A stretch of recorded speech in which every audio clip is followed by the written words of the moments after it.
예레미야 49장 23절에서 39절 말씀입니다. 다메섹에 대한 말씀이라. 하맛과 아르밧이 수치를 당하리니 이는 흉한 소문을 듣고 낙담함이니라. 바닷가에서 비틀거리며 평안이 없도다. 다메섹이 피곤하여 몸을 돌이켜 달아나려 하니 떨림이 그를 움켜잡고 해산하는 여인같이 고통과 슬픔이 그를 사로잡았도다. 어찌하여 찬송의 성읍, 나의 즐거운 성읍이 버린 것이 되었느냐. 이는 만군의 여호와의 말씀이니라. 그런즉 그날에 그의 장정들은 그 거리에 엎드려지겠고 모든 군사는 멸절될 것이며 내가 다메섹의 성벽에 불을 지르리니 베나닷의 궁전이 불타리라. 바벨론의 느부갓네살 왕에게 공격을 받은 게달과 하솔 나라들에 대한 말씀이라. 여호와께서 이와 같이 말씀하시되 너희는 일어나 게달로 올라가서 동방 자손들을 황폐하게 하라. 너희는 그들의 장막과 양떼를 빼앗으며 휘장과 모든 기구와 낙타를 빼앗아다가 소유로 삼고 그들을 향하여 외치기를 두려움이 사방에 있다 할지니라. 여호와의 말씀이니라. 하솔 주민아 도망하라. 멀리 가서 깊은 곳에 살라. 이는 바벨론의 느부갓네살 왕이 너를 칠 모략과 너를 칠 계책을 세웠음이라. 여호와의 말씀이니라. 너는 일어나 고요하고도 평안히 사는 백성 곧 성문이나 문빗장이 없이 홀로 사는 국민을 치라. 그들의 낙타들은 노략물이 되겠고 그들의 많은 가축은 탈취를 당할 것이라.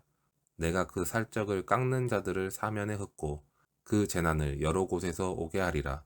여호와의 말씀이니라. 하솔은 큰 뱀의 거처가 되어 영원히 황폐하리니 거기 사는 사람이나 그 가운데 머물러 사는 사람이 아무도 없게 되리라 하시니라.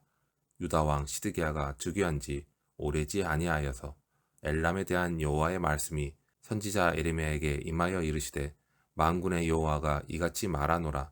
보라, 내가 엘람의 힘에 으뜸가는 활을 꺾을 것이요 하늘의 사방에서부터 사방 바람을 엘람에 오게 하여 그들을 사방으로 흩트리니 엘람에서 쫓겨난 자가 가지 않는 나라가 없으리라. 여호와의 말씀이니라. 내가 엘람으로 그의 원수의 앞 그의 생명을 노리는 자의 앞에서 놀라게 할 것이며 내가 재앙 곧 나의 진노를 그들 위에 내릴 것이며 내가 또 그 뒤로 칼을 보내어 그들을 멸망시키리라. 내가 나의 보좌를 엘람에 주고 왕과 고관들을 그곳에서 멸하리라. 여호와의 말씀이니라. 그러나 말일에 이르러 내가 엘람의 포로를 돌아가게 하리라. 여호와의 말씀이니라. 오늘 본문에서 예레미야는 지금의 시리아인 다메섹과 게달과 하솔 그리고 유다로부터 상당히 멀리 떨어진 나라였던 엘람에 대한 하나님의 말씀을 전하고 있습니다. 이들은 사실 유다와는 크게 관련성이 없는 유다를 공격하거나 정치적인 갈등을 겪을 일도 별로 없었던 나라들입니다. 그러나 하나님께서는 물론 이들이 하나님의 백성을 해하지는 않았지만 이 나라들이 기뻐하며 추구했던 것이 모두 헛되어 파괴될 수밖에 없는 것임을 보여주십니다.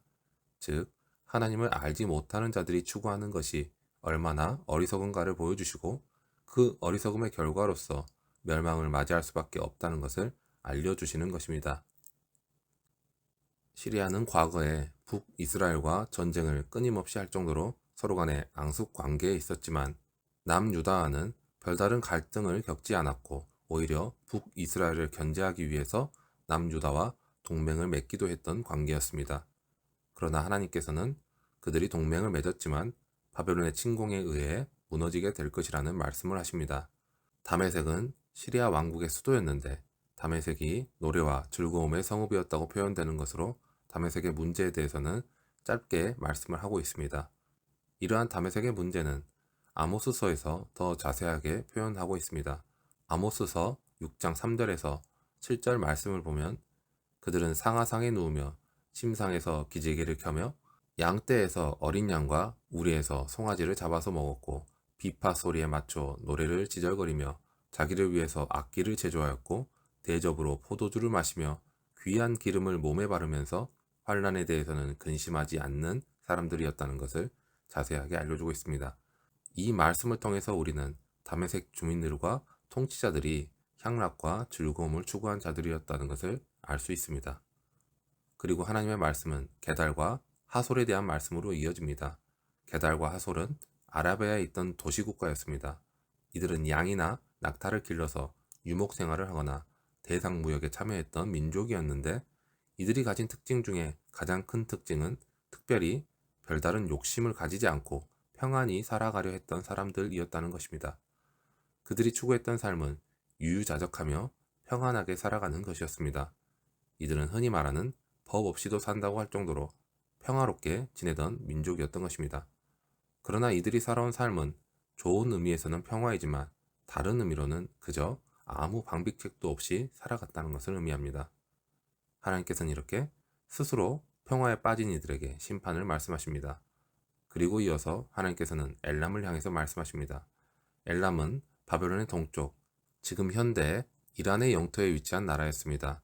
남유다의 입장에서 보면 말 그대로 땅 끝에 위치한 나라입니다. 그런데 하나님의 말씀은 이렇게 상관이 없을 것만 같은 사람들에게도 말씀이 임합니다. 그 당시 많은 나라들이 그러했듯이 엘람 역시도 자신들의 힘을 의지했던 나라였습니다. 엘람은 앞에서 거론된 나라들과는 다르게 예루살렘이 바벨론의 멸망을 당할 때 공격에 참여했던 나라이기도 합니다. 하나님께서는 이렇게 스스로의 힘에 빠진 이들에게 심판을 말씀하십니다. 하나님께서 당시 이스라엘 나라들을 향한 말씀을 통해서 오늘 우리에게 무엇을 말씀하시는 것일까요? 이들 모두가 하나님을 인정하지 않는 자들이었습니다. 그리고 이들 모두가 스스로의 기준 안에서 스스로 그 안에 갇혀서 살아가던 자들이었습니다. 그들은 자신들이 추구하던 즐거움에 빠져 있었고, 자신들이 추구하던 평화에 빠져 있었고, 자신들이 추구하던 힘에 빠져 있었습니다. 하나님이 없는 즐거움은 결국 모래 위에 지은 집과 같아서 하나님께서 비바람을 일으키시면 무너질 수밖에 없습니다. 하나님이 없는 평화는 그 모습이 인격적이며 욕심이 없어서 너무나 평화로운 모습이라 할지라도 그 평화의 실체는 자기 교만이고 자기 착각에 불과한 것입니다. 스스로의 기준에 만족한 평화는 결국 영원할 수 없습니다. 하나님이 없는 힘도 역시 마찬가지로 결국 아무 의미가 없는 영원하지 않은 것입니다. 보이는 세상에서의 쾌락과 인위적인 평안과 경제적인 힘이 실질적인 하나님의 권세 앞에서는 얼마나 헛된 것인지를 알려주십니다. 사람들은 스스로의 기준에 맞는 것들을 우상으로 삼고 그것들을 향해서 나아가며 그것을 인해서 자신이 생각하는 이상적인 것들을 얻으려고 합니다. 그것들은 돈이 될 수도 있고 힘과 명예나 자기 쾌락이 될 수도 있습니다. 하지만 결국 자기 기준에 의한 이것들은 하나님과의 관계가 없기 때문에 영원하지 않습니다. 스스로 얻고 싶은 것을 얻는다고 하여도 그것을 통해서 진정한 만족을 얻을 수는 없다는 것입니다. 우리는 영원하신 하나님을 알고 주님의 그 복음의 진리를 아는 하나님께서 택하신 하나님의 자녀입니다. 우리는 심판과 멸망이 예고된 보이는 이 세상에서의 가치를 따라서 그것이 어떠함을 추구하는 것이 아니라 일시적이며 무익한 것들을 추구하는 것이 아니라 영원하신 하나님만을 바라보며 영원하신 하나님과의 관계로 나아가야 하는 것입니다. 오늘 하루는 자신이 진정으로 바라보았던 그 기도의 제목을 가지고 영원하신 하나님께로 나아가 보시기 바랍니다. 자신의 기도 제목, 자신이 바라던 것을 하나님께로, 하나님의 뜻 가운데로 수정하는 우리 모두가 되기를 소망합니다.